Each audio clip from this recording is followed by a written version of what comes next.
Voilà le mur de clôture d'une école qui vient de s'effondrer. Même regarder dans la structure. Est-ce qu'ils ont mis un poteau même dans ce mur-là? Je regarde pour voir. Ouais, il y a... Ils ont mis un poteau chaque... Ils ont mis un poteau chaque... Attends, je compte. 1, 2, 3, 4, 5. Chaque 6 mètres, ils mettent un poteau. J'évalue comme ça. Voilà, là, c'est un poteau. Vous voyez? Là, c'est un poteau. Même regardez. Oh non, les gens, ils sont forts. Waouh! Et bien voilà, voilà le résultat. Voilà le résultat. Voilà, là, c'est un poteau. On voit bien les fers là. Voilà, là, c'est un poteau. Bah, vous voyez la distance qu'il y a. Hello, je suis Jessica GD, multi-entrepreneur en Afrique. Je suis dans la restauration, dans l'immobilier, dans l'agroalimentaire et dans l'esthétique. Je vis entre l'Afrique et l'Europe. Et ici, vous êtes sur ma chaîne où nous parlons d'entrepreneuriat, de business et d'investissement. Si ce sont des thématiques qui vous intéressent, je vais vous demander quelques petites choses. Activez la cloche de notification pour ne perdre aucune vidéo si vous êtes abonné. Likez la vidéo, commentez la vidéo, mais surtout pour ceux qui ne sont pas abonnés, abonnez-vous! Il y a bonne nouvelle, il y a bonne nouvelle, il y a bonne nouvelle. Il y a bonne nouvelle. Plus sérieusement, attends, j'arrête de déconner. Plus sérieusement, il y a une très bonne nouvelle, mais valeureux. Je lance à partir de juillet, je lance des séances de coaching et des séances d'accompagnement pour les personnes qui veulent construire leur maison. Je vais faire de vous les entrepreneurs de vos propres maisons et cela à distance. Voilà, à distance. Vous pouvez être en France et puis suivre des travaux au Bénin, suivre des travaux en Côte d'Ivoire. Ce que je vais vous donner, c'est des éléments pour pouvoir guider le travail des gens, mais également suivre le travail des gens. Voilà. On va le faire sous forme de coaching et sous forme d'accompagnement. D'accompagnement de 3 mois et d'accompagnement de 6 mois. Pour des maisons basses, pour des duplex et pour des R+1. Voilà, pour des R+1. Vous allez avoir cet accompagnement. C'est un accompagnement qui va vous faire gagner des millions. Vous voyez mon gars là, la vidéo que dont on va parler aujourd'hui là. Le gars, il a perdu des dizaines de millions sur une clôture de près de 400 mètres qu'il a fait.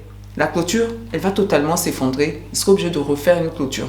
Vous voyez? Donc tout ça pourquoi?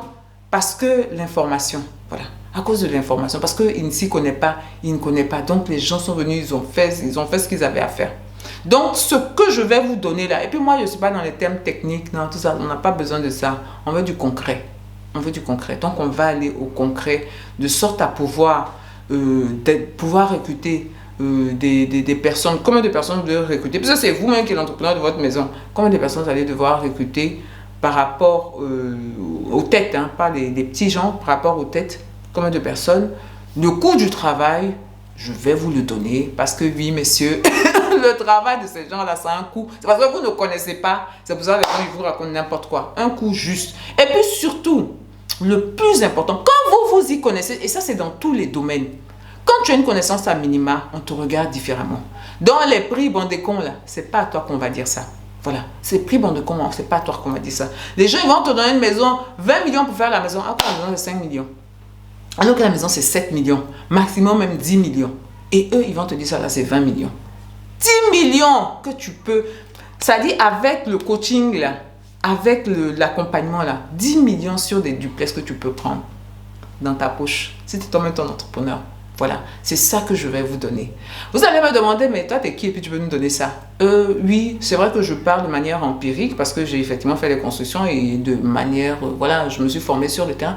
Mais j'ai aussi une formation que j'ai faite justement pour encore mieux comprendre, voilà, pour mieux connaître, pour savoir ce dont je parle. Voilà, j'ai également cette formation qui est garantie par les autorités de la formation de mon pays. Donc, je ne parle pas comme ça. Voilà, vous me voyez déconner vers la folle là. Je m'y connais vraiment. Voilà, je m'y connais vraiment. Je suis diplômée, entre guillemets, par rapport à ça. Voilà, par rapport à l'entrepreneuriat en bâtiment. Donc, j'ai aussi ça. Pour ceux qui vont venir prendre les séances de coaching et d'accompagnement, c'est la première des choses. Voilà. Voilà mon diplôme. Tu peux vérifier. Voilà, donc je sais de quoi je parle. Même si je vais vous donner, parce que je ne vais pas vous donner des termes hyper techniques, terre à terre, moi. Terre à terre, pour que vous compreniez très bien. Voilà. Et pour que construire votre bâtiment là, ça ne vous vienne pas, ça ne devienne pas hyper cher. Bien. Maintenant, on va passer à la vidéo. Eh mes valeureux, j'ai besoin de votre aide. Il faut que vous m'aidiez. Il faut que vous m'aidiez parce que je suis face à un dilemme, un cas de conscience là. Donc, j'aimerais vraiment que vous me donniez votre opinion par rapport à la démarche à suivre. Bien, j'ai un mur d'école, j'ai un mur de collège qui s'est effondré. Un pan du mur, pas la totalité du mur. Un pan de mur de collège qui s'est effondré. Et dans la suite de la vidéo, je vais vous expliquer pourquoi ça s'est effondré. Hein, voilà. Mais déjà, dans l'urgence là, le monsieur, il a fait venir des gens.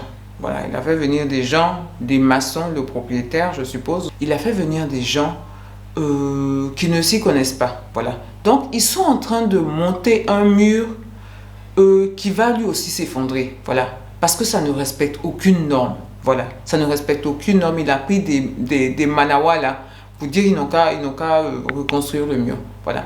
La première question la première préoccupation sur laquelle je veux que vous m'aidiez, je connais le numéro, c'est un de mes clients, j'ai le numéro d'un des directeurs. Est-ce que je l'appelle pour lui dire le mur que vous êtes en train de construire là, le mur là va s'effondrer encore. Voilà. Les gens que vous avez mis là, ils ne s'y connaissent pas. Est-ce que je fais ce papatouilla là? Voilà. Est-ce que je fais ce papatouilla là? En ivoirien, papatouilla, ça veut dire je me mets de ce qui ne me regarde pas. Est-ce que je fais ça? Est-ce que j'appelle le directeur pour lui dire bah, le mur que vous êtes en train de faire, c'est un mur qui va encore s'effondrer. Voilà. Parce qu'ils sont en train de faire les mêmes bêtises que les gens précédents. Est-ce que je fais ça? Voilà. J'aimerais que vous mettiez en commentaire ce que vous en pensiez. Parce que c'est un mur de collège. Voilà. C'est un mur de collège. Les enfants, ils sont près du mur. Ils s'adossent au mur. Donc, c'est quelque chose de très dangereux. Très dangereux.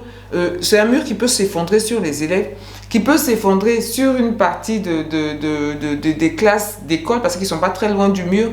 Donc, tout ça, c'est très dangereux. Peut-être que le propriétaire n'a pas conscience, voilà, conscience des dangers que présente son mur. Voilà. Est-ce que je l'informe, moi en tant que spécialiste, en tant que personne qui s'y connaît, est-ce que j'informe le directeur que je connais, est-ce que je l'informe de la dangerosité de son mur ou je dis je m'en mêle pas, c'est pas mon problème. Voilà, je dis je ne m'en mêle pas, c'est un grand garçon, c'est un grand garçon. Voilà, c'est pas de ma responsabilité. Voilà. Mettez-moi ça en commentaire. Ma deuxième préoccupation, le mur s'est effondré. Pensez-vous que ce soit seulement la faute de la personne qui a construit, c'est partiellement effondré, pardon. Pensez-vous que ce soit uniquement la faute de la personne qui a construit le mur? Ne pensez-vous pas qu'il y ait le propriétaire aussi est quelque part fautif? Voilà. Surtout qu'il est en train de faire deux fois le même truc. Donc, est-ce que le propriétaire n'est pas aussi fautif? Voilà, j'aimerais que vous répondiez à cette question avant même que je commence la vidéo, que vous le mettiez en commentaire. Voilà, mettez en commentaire et essayez de m'expliquer pourquoi vous pensez argumenter, quoi. Essayez d'argumenter. Bien, merci beaucoup pour tous ceux qui vont répondre. Bien, une fois que j'ai dit ça, on revient à notre sujet. Notre sujet, c'est l'effondrement du mur. D'une partie du mur, l'effondrement. Les gens, c'est-à-dire quand ils construisent, ils ne savent pas que la construction, ce n'est pas anodin. Voilà, ce n'est pas anodin. Surtout construire un édifice public comme un collège. Un collège où il va y avoir des enfants, où il va y avoir des adolescents, où il va y avoir... c'est ça là. Il faut respecter les normes. Il faut respecter les normes. C'est même pas une maison individuelle. Tu prends les enfants des gens pour les mettre dans ton truc. C'est hyper dangereux. Le pan du mur qui s'est effondré là, il aurait pu s'effondrer sur des enfants. Il aurait pu s'effondrer sur les enfants. Je dis, quand vous voyez les enfants là, ils sont collés au mur là. Parce qu'il y a de l'ombre. Le mur fait de l'ombre. Donc, ils sont toujours collés au mur là. Les gens jouent vers ça. Donc, c'est-à-dire, il ne faut pas faire des choses comme ça. C'est très dangereux. Tu mets ta responsabilité. Ton mur là, il est tombé sur l'enfant de quelqu'un là. Ça là, tu vas finir en prison. Tu vas finir en prison en plus des dégâts que ça aurait causé. Donc, il faut vraiment faire très attention. Je disais à une de mes clientes, qui m'avait demandé de construire son mur. Que les gens, les maçons, là, ils veulent pas, parce que son mur a déjà une fondation. Les gens ne savent pas ce qu'il y a dans la fondation, là. C'est pour ça que les gens, ils ne veulent pas construire le mur. Voilà. Pour construire un mur, que ce soit un mur de maison, que ce soit un mur, une clôture, peu importe, il y a des règles minimum à respecter. Le monsieur là, je vous explique la première raison pour laquelle son mur s'est effondré, le mur du collège s'est effondré, le pan de mur. Mais tout le mur va faire la même chose, hein, parce qu'il a plus de 200 mètres. Non, qu'est-ce que je dis? Il a peut-être 400 mètres de mur. 400 mètres de mur qui sont construits de cette façon-là. Tu vois, le mur, il est en train de se fissurer de partout.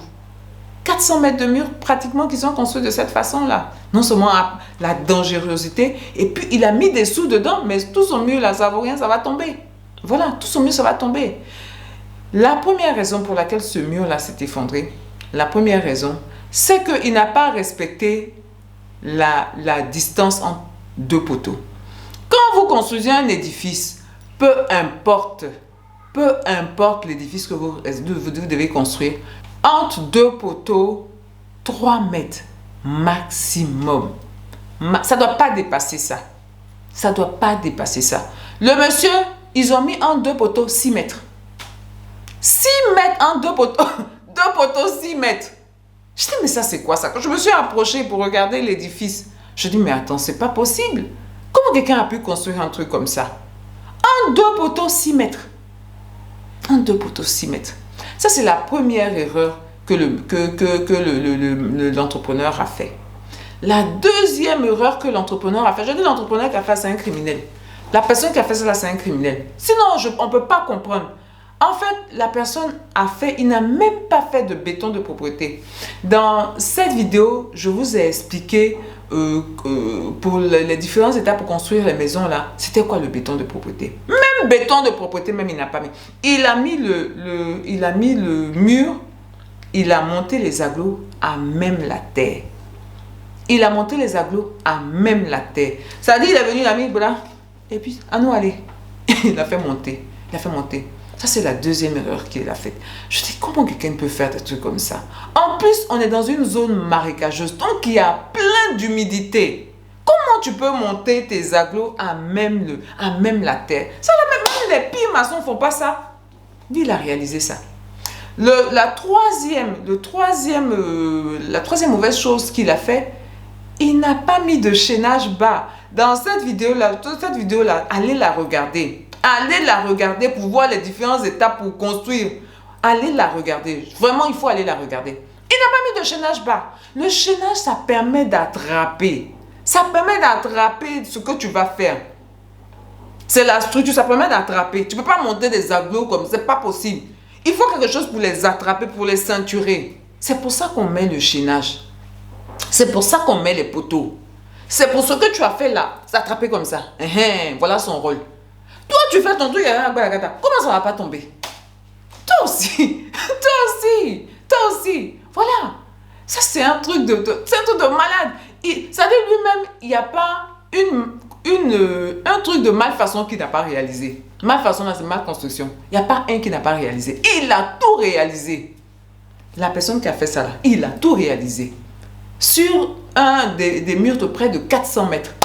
Je n'ose même pas penser combien il a piqué. Parce que je me dis, c'est pas possible que le propriétaire soit... Bien que j'ai posé la question, mais là, je pense pas qu'il soit au courant, quoi. Je pense que le propriétaire, en tant que truc, il a dû négocier ferme pour avoir pas très cher. Mais ça, c'est pas quelque chose d'extraordinaire. Voilà. Mais la personne qui a construit ça, il a volé. Il a volé, ça dit, il a volé sur le matériel d'une manière. Il a monté des agglos moins cher, façon. C'est tout ce qu'il a fait. Quelques poteaux là, et puis paf. Donc, tout l'argent, parce que le chaînage bas, c'est du béton et du fer. Vous comprenez? C'est du béton et du fer. Et c'est les parties qui coûtent le plus d'argent. Vu qu'il n'a pas mis de chaînage bas, il n'a même pas mis de béton de propreté, béton de radier. Tout ça, il n'a pas mis. Ça dit tout ce qui coûte cher là, dans la bâtisse là, il a tout enlevé. Donc là, je me dis, mais il a dû se sucrer sur le dos du gars. Il a dû se sucrer sur... Je ne pense pas que le propriétaire soit au courant. Je ne pense pas. Je pense que le gars, il a fait du sale sur le propriétaire. Je pense qu'il a fait du... Sauf que le propriétaire, il est dans la merde. Parce qu'il a donné son argent et son mur, il va s'effondrer. Il peut s'effondrer sur des enfants, sur des collégiens. C'est dans cette merde-là qu'il est. Son mur peut s'effondrer sur des collégiens. Peut s'effondrer sur des collégiens, les enfants des gens. On t'a confié, on a payé la scolarité. Puis toi, tu fais mieux qui va leur faire du mal. Qui va faire, ça peut même entraîner la mort. Si le mur tombe sur un enfant, ça là, regardez l'affaire. Donc, l'entrepreneur qui a fait ça, c'est un criminel. Moi, si c'était le propriétaire, là, ça dit, si je l'appelle là, je vais lui dire, ton enfant, aller le poursuivre. Il faut le poursuivre. Parce que le mur est déjà là. C'est un pan qui est tombé. Mais tout le mur est là. Moi, j'ai regardé dans la structure, là, j'ai vu. Parce que de l'autre côté, ils n'ont pas mis la peinture. J'ai vu, c'était les mêmes poteaux à 6 mètres là. Donc, mais je me dis que le propriétaire, il ne s'y connaît pas. Il ne s'y connaît pas. Parce que je ne peux pas penser en âme et conscience que quelqu'un va faire quelque chose consciemment qui peut... Je me refuse à penser ça. Je me refuse à penser ça. Donc, il ne s'y connaît pas. L'entrepreneur, là, il doit le prendre pour aller le mettre en tôle. Pour aller le mettre en tôle et puis il doit rembourser. Si moi je l'appelle, c'est ça que je vais lui dire. Je dis, prends quelque chose, ton entrepreneur, il doit rembourser. Il doit rembourser ton mur. Parce que ce qu'il a fait là, c'est un truc dangereux qu'il a fait. Dangereux pour des enfants. Pour des enfants qui sont censés être en sécurité dans l'enceinte de l'école. C'est ça qu'il a fait là. Donc, il ne faut pas le laisser. Voilà. Donc, ça fait l'erreur qu'il a fait. Et ensuite, ce mur de clôture là, il passe à travers une voie où il y a beaucoup de circulation. Il est peut-être à 8 mètres d'une voie où il y a beaucoup de circulation. Beaucoup de circulation, ça veut dire des vibrations. Ça veut dire tout le temps le sol est en train de vibrer. Déjà, le sol est marécageux. Et ensuite, c'est un sol qui va passer son temps à vibrer. Mais ça, là, toutes ces données-là, quand vous les avez là, même moi, mes poteaux, je les aurais mis à 2,50 m. 2,50 m les poteaux pour bien attraper. À cause des vibrations des voitures. Ça passe, ça passe, ça passe, ça passe. Bien attrapé. J'aurais fait chaînage bas. J'aurais mis aussi chaînage haut. C'est-à-dire mon pan de mur là, il est comme ça. C'est ce que j'aurais fait. Évidemment, ça coûte cher. Mais c'est ce que Et quand je dis ça coûte cher, même, c'est quel bon cher ça coûte. C'est quel bon cher ça coûte. L'argent que je pense que le proprio a donné là, je suis sûr à 300% que cet argent-là, elle peut largement faire le travail, quoi. Que cet argent-là peut largement faire le travail. Donc, ça coûte pas. Je vous ai encore montré, toujours allez regarder cette vidéo-là, allez la regarder, ça coûte pas cher. Ça coûte pas cher. Quand tu t'y connais, là, quand tu connais, tu sais ce qu'ils font, là. Pan de mur, là, tu sais, ça va faire... Tu connais le prix que le maçon te prend pour monter un tel pan de mur. Tu connais les joints, combien ça va te coûter en ciment. Tu connais, tu sais, les parpaings, combien ça va te coûter. Tu sais tes fers, combien de fer tu as besoin pour monter ça. Même ton béton, tu sais le prix de cette quantité de béton. Ça coûte pas cher. Même pour les gens qui sont au Gabon, mes amis du Gabon, parce que non, ça ne coûte pas. Si vous connaissez des quantités là, vos maisons là, vos maisons là, ça va vous coûter 50 fois moins cher. Bon, j'exagère peut-être moins, 3-4 fois moins cher. Voilà. Ça ne coûte pas cher. Le matériel ne coûte pas si cher que ça. C'est parce que les gens ne s'y connaissent pas. C'est pour ça que les maçons, ils font tous ces trucs-là. C'est pour ça que les maçons font tous ces trucs-là. Bien. Maintenant qu'on a dit tout ça, voilà, on a dit le mur s'est effondré, qu'est-ce qu'ils n'ont pas bien fait, même les nouveaux maçons qui viennent là, qui font la même chose que les anciens, enfin, la seule différence qu'eux ils ont, c'est qu'ils ont mis béton de propreté, c'est-à-dire qu'il ne faut pas monter les parpaings à même le sol, à main de sol humide, c'est la seule différence. Sinon, même bêtise que les autres l'ont fait là, ils sont en train de refaire ça. Donc maintenant, c'est quoi la solution? C'est quoi la solution pour ne pas vous retrouver dans ce type de problème là? Comme à mon introduction, je vous l'avais déjà dit, prenez des formations. Même si ce n'est pas avec moi, il faut vous y connaître à minima. C'est des millions que vous allez mettre dedans. C'est des millions que vous allez mettre pour construire une maison, c'est des millions. Donc, il faut t'y connaître. Surtout que si tu te formes, tu prends une formation, ça va te faire gagner des millions. Donc, ça, il n'y a même pas à dire. Donc, prenez des formations. Prenez des formations, prenez du coaching, prenez de l'accompagnement pour que ça aille, vous alliez à bon port. Surtout qu'en général, bon, ben, ça coûte hyper cher, effectivement, ça coûte hyper cher de prendre ce genre de truc-là. Mais moi, avec ce que je propose, c'est vraiment des prix, voilà, c'est donné, c'est cadeau, quoi. Je fais cadeau, je suis gentille, Mère Noël. Je fais Mère Noël. Voilà, donc prenez une formation. Maintenant, si vous ne voulez pas prendre la formation, je peux vous donner, je peux vous guider en vous disant, la personne qui doit venir pour faire votre bâtisse, votre édifice, cette personne-là doit s'y connaître à minima. Voilà. La seule façon de vérifier ça, c'est que la personne soit diplômée. Voilà. Qu'il ait un BP ou un BT en bâtiment, ce genre de truc. Voilà. Il y en a. Mais le problème, c'est que ce type de personne-là, ça coûte un peu plus cher que les autres aussi. Voilà. Donc, voilà. C'est mieux le diplôme que le gars, là. C'est mieux que vous ayez ça et puis vous mettez l'argent dans vos poches. Bon, voilà. Donc, le truc, c'est ça. Il faut que la personne s'y connaisse ou il faut que la personne vous ait été recommandée par quelqu'un qui a déjà construit. Le problème avec ce type de fonctionnement-là, c'est qu'en fait, tu vois la bâtisse, mais tu ne sais pas ce qu'il a mis dedans. Tu ne sais pas ce qu'il a mis, ça te paraît joli, mais qu'est-ce qu'il a fait? Moi, vous avez le mur là. Si il n'était pas tombé là, personne n'aurait... Moi, je n'aurais pas pu penser que ce mur-là était comme ça, était fait comme ça. Tu ne peux pas savoir. Tu ne peux pas savoir. Voilà. Tu ne peux pas savoir. Peut-être aller vers des sociétés. Tout ça, ça coûte aussi très cher. Voilà, tout ça, ça coûte cher. Mais si tu ne veux pas te retrouver dans les problèmes, voilà ce que tu peux faire. Voilà ce que tu peux faire. C'est vraiment les solutions de facilité, mais ces solutions-là, à part ma solution, évidemment. On ne monte pas son village avec la main gauche, messieurs. Ici, en Afrique, on ne monte pas ce village avec la main gauche. Voilà. Donc, à part ma solution, le reste, ça va vous revenir un peu plus cher. Mais il faut le faire. Si vous ne vous y connaissez pas, il faut que les personnes qui construisent vos trucs s'y connaissent. Sinon, vous risquez de perdre votre argent. Voilà. On voit des maisons qui sont construites 10 ans après, la maison ne vaut plus rien. Monsieur, il y a chaque fois, il y a des travaux sur la maison. Chaque fois, il y a des travaux sur la maison. Voilà. C'est dans ça que vous allez vous mettre. Et donc, c'est un vrai cauchemar que vous allez rencontrer. Et voilà. Et donc, pour pouvoir pallier à ça, c'est des solutions. Il faut que les personnes, si vous ne vous y connaissiez pas, il faut que les personnes qui vont construire vos bâtiments, elles s'y connaissent. Je vous dis et je vous répète, c'est des millions que vous allez mettre dedans. Pour construire, je vais vous donner par exemple, pour construire un duplex, 3 pièces, pour construire un duplex de 3 pièces, les prix varient, les prix vont varier selon la grandeur, selon ce que vous allez faire, selon les modèles et tout ça. Ça peut varier entre 12 et 15 millions. Entre 10 même et 15 millions. Entre 10 et 15 millions. J'ai dit 3 pièces et 4 pièces. Entre 10 et 15 millions. Voilà, pour la structure là. Voilà. Pour le gros œuvre, entre 10 et 15 millions. Oui, 10 et 15 millions. En tout cas, en Côte d'Ivoire. En Côte d'Ivoire, Afrique de l'Ouest, là, je ne mets pas Gabon dedans. Mais Gabon, ils ont un autre level. Ça peut vous revenir à ça. Si vous êtes votre propre entrepreneur, voilà, c'est vous-même qui faites votre truc. Le duplex peut revenir vraiment extrêmement moins cher. Voilà, extrêmement moins cher. Mais ça, c'est si vous y connaissez. Si vous savez la quantité de matériel qu'il vous faut, le travail des gens là, combien ça coûte, la valeur du travail, c'est combien. Tout ça, si vous connaissez, ça ne va pas vous coûter cher. Si vous ne vous y connaissez pas, les gens ils vont faire ce qu'ils veulent de vous. En plus de faire de la malfaçon, de la malconstruction sur votre édifice.